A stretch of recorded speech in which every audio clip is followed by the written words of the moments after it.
एक breaking news येते आहे। ही बातमी आहे उमेदवारी संदर्भातली। कुणाची उमेदवारी तर त्याच्याविषयीचीच ही ब्रेकिंग न्यूज आहे।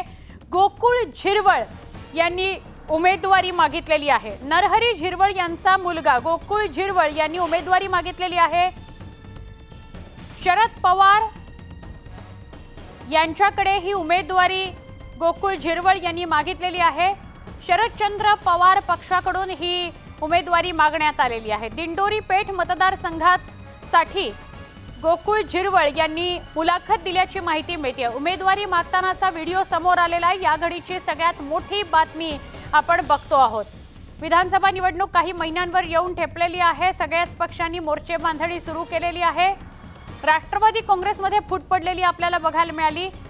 त्यात नाशिकमधील एका कार्यक्रमात नरहरी झिरवळ यांचा मुलगा गोकुळ झिरवळ दिसला होता। त्यामुळे चर्चा सुरू झाल्या।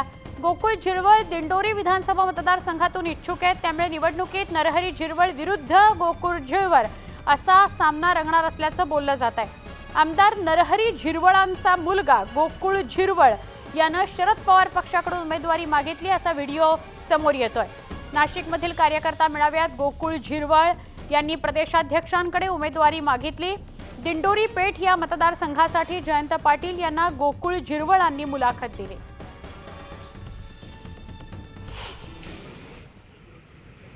महाविकास आघाडीकडून या ठिकाणी उमेदवारी इच्छुक आहे। या ठिकाणी आम्ही इच्छुकांनी उमेदवारी मागितली। भविष्यात महाविकास आघाडीने कोणालाही उमेदवारी दिली तरी आम्ही त्या उमेदवाराबरोबर भक्कमपणे त्या ठिकाणी राहू।